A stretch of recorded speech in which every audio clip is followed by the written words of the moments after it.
नमो लक्ष्मी नारायणाय। पवित्र मार्गशीर मासर गुरुवार पाळी जहाँ आम माणबसा बोली कही था। दर्शक बंधु माणबसा गुरुवार दुई पाळी सरी एवं आसुची तृतीय पाळी गुरुवार जो दिन अनेक लोक माण बसाइबे एवं अनेक लोक मध्य जो माने अल्लागी पाळी हेउ बा द्वितीय पाळी हेउ माण बसाई सारी से माने मध्य मांकर तृतीय मार्गशीर गुरुवार पाळी को पालन करेंगे। तेबे आसंतु जानिबा एही भिडियोटी किपरि भाबरे मार्गशीर गुरुवार जो तृतीय पाळी ताहाकु विधिर सहित आपण माने पालन करेंगे। कौन रही से संपर्क में नियम माँ को कौन यह दिन भोग देवे केउ विधि विधान रे माणबसा गुरुवार तृतीय पाळी को पालन करेंगे। सर्वप्रथम कथा होते आम माणबसा गुरुवार रे प्रथम पाळी द्वितीय पाळी रे माँ को जो मैंने बसाई सारी माण बसाई सारी से गोटे प्रकार नियम रही जो मैंने प्रथम थर माण बसाइबे से स्वतंत्र नियम रही। तेबे प्रथम जो मैंने मार्गशीर गुरुवार तृतीय पाळी जहाँ चलित वर्ष 2024 मसीह डिसेम्बर 5 तारिख में पड़ुछि से दिन कुराळ पंचमी पड़ुछि एवं शरण आरंभ होछि। तेणु अनेक लोक से दिन माण बसाइबे। तेबे मनरे अनेक लोकंकर संदेह रही जेहेतु शरण आरंभ होछि शरण रे माण बसिब नाही। तेबे असली खड़रत्न पंजिका जहाँ आमर महाप्रभु श्री जगन्नाथंकर पंजिका जेउठारे सबु विधि विधान कथा लेखा जाइछि कारण महाप्रभु श्री जगन्नाथ को नहीं आमर समस्त पूजा पर्वाणी विधि विधान आमे पालन करिथाउ। सेथिपाई स्पष्ट भाव लेखा जाइछि मार्गशीर गुरुवार तृतीय पाळी माणबसा लक्ष्मी पूजा अर्थात डिसेम्बर 5 तारिख शरण आरंभ हेउतिले मध्य आपण माने एही दिन माण बसाई पारिबे। एवं जदि आमे एमिति मध्य चिंता करिबा चलित वर्ष जेहेतु मार्गशीर गुरुवार 4 पाळी पड़ुछि नवेम्बर 21 नवेम्बर 28 डिसेम्बर 5 डिसेम्बर 12 एही मार्गशीर गुरुवार तृतीय पाळीटी जेहेतु डिसेम्बर 5 तारिख शुक्ल पक्ष गुरुवार तेणु यह माण बसाइबा सर्वोत्तम।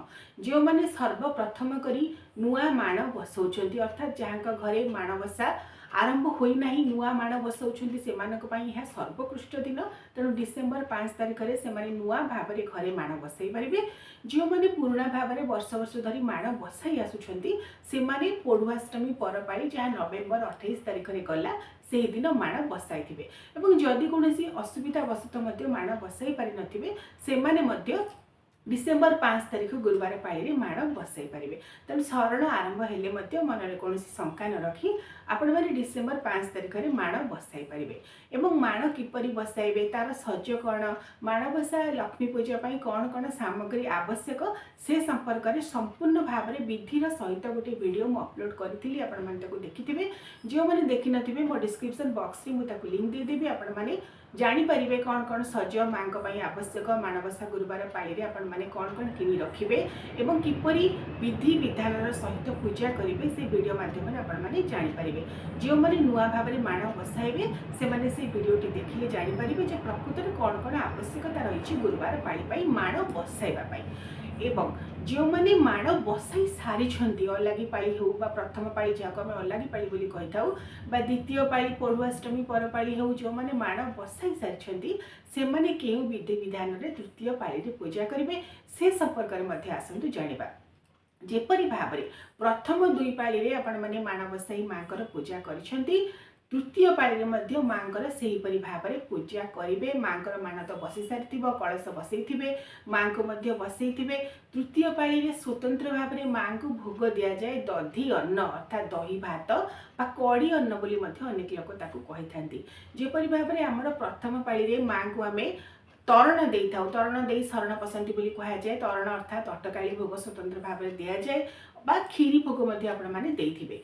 सेपरि द्वितीय पाळी रे माँ को दि जाए चितौ पिठा अनेक लोक दे थांती माँ को द्वितीय पाळी रे। तृतीय पाळी रे माँ को कौन देबे ना दधी अन्न बा दही भात देबे। जो नुआ अरुआ चाउल आपण माने आनिथिबे से नुआ अरुआ चाउल को भल भाव में रांधि देबे तापर ताकू ठंडा कर सारिबा पर सेथिरे घोल दही बघरा दही जहाँकि घरे मध्य आपण प्रस्तुत करथिबे सेही दही को देले आउरी भल सेही दही रे सेही ठंडा भात पकई तापरे आपण अदा हेंगू एवं जो जीरा पंचफुटण लंका एवं मिर्सिया पत्र बा भृसंगा पत्र एकु देई फुटण करी सेही दही भात ऊपर आपण पकेबे सुंदर भाबरे मांक पई सुस्वादु दही भात बा कड़ी अन्न प्रस्तुत करी मध्याह्न धूपरे मांक एही दिन भोग देबे एवं जेपरि भाबरे हमर अन्य दुई गुरुवार पाली आम माँ को भोग देते जेपरिक आमर प्रथम भोग जोटा बाड़ भोग बोली कहुए सूर्योदय पर जिते आम माँ प्रथम बाड़ भोग दे था ब्रह्म मुहूर्त पूजा कर आम साधारणतः उखुड़ा खई कोरा विविध प्रकार सुखिला फल और पणा भोग दे था मध्याह्न धूपर शंखुड़ी भोग लगे कराए।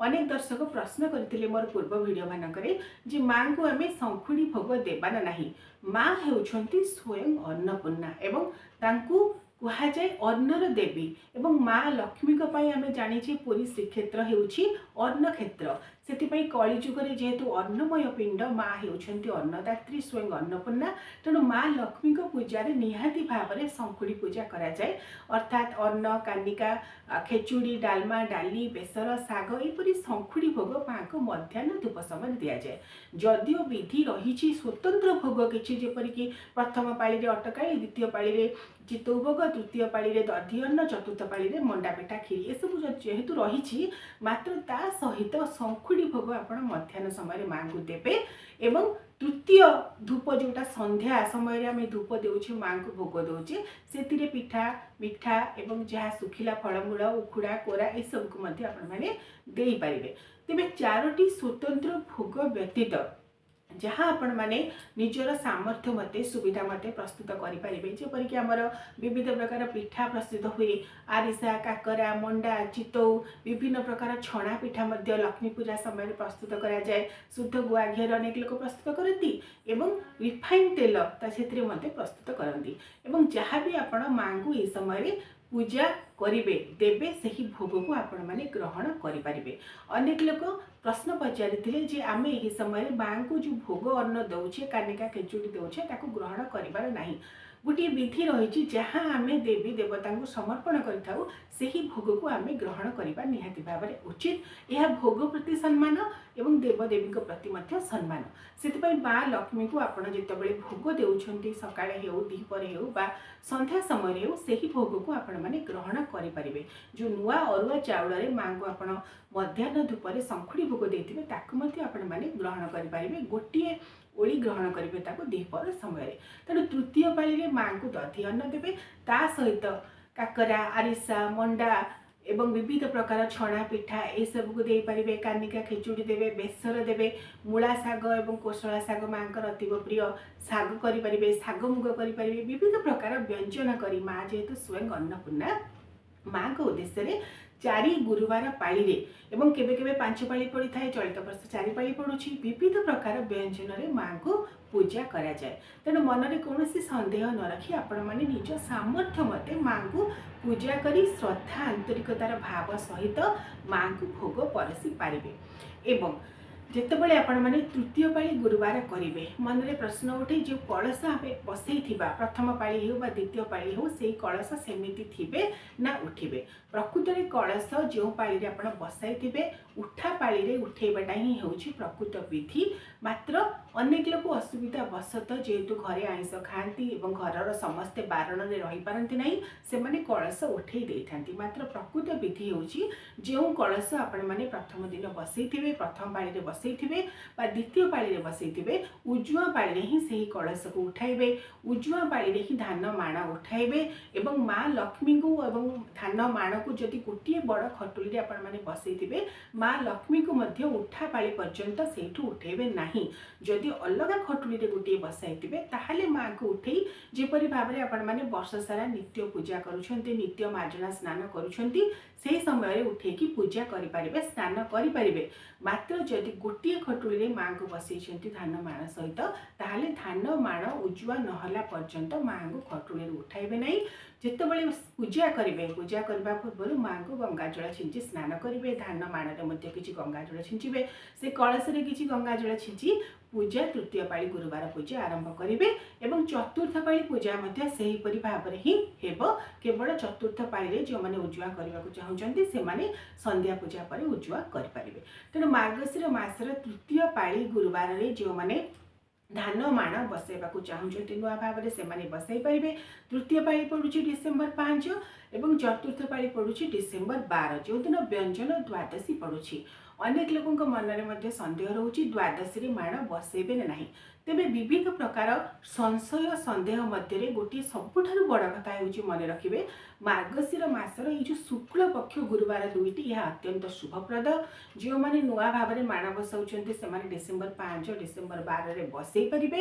ଗୋଟିଏ ଦିନ ଗୋଟିଏ ପାଳି କରି ଉଜେଇ ପାରିବେ ବା ଦୁଇ ପାଳି କରିକି ମଧ୍ୟ ଉଜେଇ ପାରିବେ। ଏବଂ ଯେଉଁମାନେ ଅଲାଗି ପାଳିରେ ଏବଂ ଦ୍ୱିତୀୟ ପାଳିରେ ମଧ୍ୟ ମାଙ୍କର ମାଣ ବସାଇଛନ୍ତି ସେମାନେ ମଧ୍ୟ ତୃତୀୟ ପାଳି ଚତୁର୍ଥ ପାଳି କରି ଚତୁର୍ଥ ପାଳିରେ ହିଁ ମାଙ୍କର ମାଣ ଉଜେଇ ପାରିବେ। ତେଣୁ ଏସବୁ ଯେଉଁ ବିଧି ବିଧାନ ରହିଛି ତାକୁ ଯେତେ ଦୂର ସମ୍ଭବ ଆପଣମାନେ ନିଜ ସୁବିଧା ଅନୁଯାୟୀ ସାମର୍ଥ୍ୟ ଅନୁଯାୟୀ କରନ୍ତୁ। ସବୁଠାରୁ ଲକ୍ଷ୍ମୀ ପୂଜାର ବଡ଼ କଥା ହେଉଛି ନିଜର ଶ୍ରଦ୍ଧା, ନିଜର ଆନ୍ତରିକତା।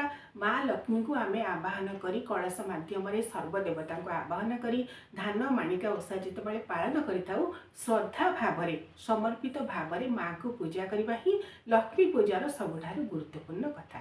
ଏବଂ ଯେପରି ଭାବରେ ଆମେ ଦୁଇ ପାଳିରେ ନୂଆ ଅରୁଆ ଚାଉଳରେ ଝୋଟି ଚିତା ଦେଇଥାଉ ସେହିପରି ଭାବରେ ତୃତୀୟ ଚତୁର୍ଥ ପାଳିରେ ମଧ୍ୟ ନୂଆ ଅରୁଆ ଚାଉଳରେ ଆପଣମାନେ ଝୋଟି ଚିତା ଦେବେ। ଏବଂ ଯାହା ଯାହା ବିଧି ବିଧାନ ପ୍ରଥମ ପାଳି ଦ୍ୱିତୀୟ ପାଳିରେ ମୁଁ କହିଥିଲି ପୂର୍ବବର୍ତ୍ତୀ ଭିଡ଼ିଓ ମାନଙ୍କର ଅପଲୋଡ଼ କରିଥିଲି ତାକୁ ଆପଣମାନେ ଡେସ୍କ୍ରିପ୍ସନ୍ ବକ୍ସରେ ଦେଖିପାରିବେ। ସବିଶେଷ ପୂଜା ବିଧି କଥା ମୁଁ ପ୍ରଥମ ପାଳି ଦ୍ୱିତୀୟ ପାଳି ଗୁରୁବାରରେ କିପରି ଭାବରେ ମାଙ୍କର ମାଣବସା ଆରମ୍ଭ କରିବେ, କ'ଣ କ'ଣ ନିୟମ ପାଳିବେ, କିପରି ଭାବରେ ଉଜେଇବେ ସମ୍ପୂର୍ଣ୍ଣ ଭାବରେ କହିଛି। ଆପଣମାନେ ସେଇ ଭିଡ଼ିଓଟିକୁ ମଧ୍ୟ ଦେଖିପାରିବେ। ତେବେ ମାଙ୍କର ମାର୍ଗଶିର ମାଣବସା ଗୁରୁବାର ପାଳି ଧାନ ମାଣିକା ଓଷାର ତୃତୀୟ ପାଳି ଆସୁଛି ଡିସେମ୍ବର 5 ତାରିଖ ଏବଂ ଡିସେମ୍ବର 12 ତାରିଖରେ ମାଙ୍କର ମାଣବସାର ଉଜୁଆ କରାଯିବ। ଯେଉଁମାନେ ମାଙ୍କର ଡିସେମ୍ବର 12 ତାରିଖରେ ମାଣବସା ଉଜୁଆ କରିପାରିବେ ନାହିଁ, ଗୋଟିଏ ପାଳି ଦୁଇ ପାଳି ବା ତିନି ପାଳି କରିଥିବେ ସେମାନେ ପୌଷ ମାସର ପ୍ରଥମ ଗୁରୁବାର ଯେଉଁମାନଙ୍କର ଘରେ ପୁଷ୍ରୁପାଳିଆ ଥିବ ବା ଯେଉଁମାନେ ମାଘ ମାସରେ ମାଙ୍କର ଉଜେଇବାକୁ ଚାହିଁବେ ମାଘ ମାସର ପ୍ରଥମ ଗୁରୁବାର ପାଳି କିମ୍ବା ଯଦି କୌଣସି ଅସୁବିଧା ପଡ଼େ ଦ୍ୱିତୀୟ ଗୁରୁବାର ପାଳିରେ ଧାନ ମାଣିକା ଓଷା ଉଜୁଆ କରିପାରିବେ।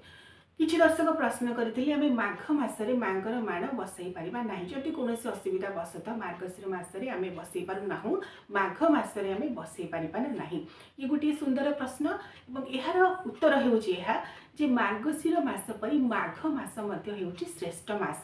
ଆମର ବର୍ଷକରେ ଯେଉଁ 12ଟି ମାସ ତନ୍ମଧ୍ୟରୁ 4ଟି ମାସକୁ ଶ୍ରେଷ୍ଠ ବୋଲି କୁହାଯାଇଛି, ଆଷାଢ଼, କାର୍ତ୍ତିକ, ମାଘ ଏବଂ ବୈଶାଖ। ତେଣୁ ଯଦି କୌଣସି କାରଣବଶତଃ ଆପଣ ମାର୍ଗଶିର ମାସର 4 ପାଳିରେ ମାଣ ବସାଇ ପାରୁନାହାନ୍ତି ତାହେଲେ ମାଘ ମାସର ପ୍ରଥମ ଗୁରୁବାର ପାଳିରେ ମଧ୍ୟ ମାଙ୍କର ମାଣ ବସାଇବେ। ଗୋଟିଏ ପାଳି ଏବଂ କିମ୍ବା ଦୁଇ ପାଳି କରି ଉଜେଇ ପାରିବେ, ସେଥିରେ କିଛି ଅସୁବିଧା ନାହିଁ। କାରଣ ମାଘ ମାସ ମଧ୍ୟ ସର୍ବ ପୁଣ୍ୟ ଫଳପ୍ରଦାୟୀ ମାସ। କିନ୍ତୁ ମାର୍ଗଶିର ମାସରେ ଯଦି ଆପଣ ମାଣ ବସାନ୍ତି ଧାନ ମାଣିକା ଓଷାର ଯେଉଁ ବିଧିଟି ରହିଛି ତାହା ଆପଣ ସମ୍ପୂର୍ଣ୍ଣ କରିପାରିବେ। ମାର୍ଗଶିର ମାସର 4 ପାଳି ମଧ୍ୟରୁ କୌଣସି ଗୋଟିଏ ପାଳିରେ ମାଙ୍କର ମାଣ ବସାଇବେ, ଧାନ ମାଣିକା ଓଷା ଆରମ୍ଭ କରିବେ ଏବଂ ମାଘ ମାସରେ ତାକୁ ଯଦି ଉଜୁଆ କରିବେ ତାହେଲେ ତାହା ସମ୍ପୂର୍ଣ୍ଣ ଭାବରେ ଶୁଭପ୍ରଦ ହୋଇଥାଏ ବୋଲି ବିଶ୍ୱାସ କରାଯାଏ। କାରଣ 4 ପାଳି ମାର୍ଗଶିର ଗୁରୁବାର ପାଳନ କରିବାର ନିୟମ ରହିଛି। ତେବେ ସୁବିଧା ଅସୁବିଧା କାରଣରୁ ଅନେକ ବ୍ୟକ୍ତି ଗୋଟିଏ ପାଳି ଦୁଇ ପାଳି କରନ୍ତି। ତେଣୁ ଆପଣମାନେ ଚେଷ୍ଟା କରିବେ 4 ପାଳି ଗୁରୁବାର ଅନ୍ତତଃ ପାଳନ କରିବା ପାଇଁ। ପବିତ୍ର ମାଣବସା ଗୁରୁବାର ଅବସରରେ ଆପଣମାନଙ୍କୁ ଅନେକ ଅନେକ ଅଭିନନ୍ଦନ। ଓಂ ନମୋ ଲକ୍ଷ୍ମୀ ନାରାୟଣ।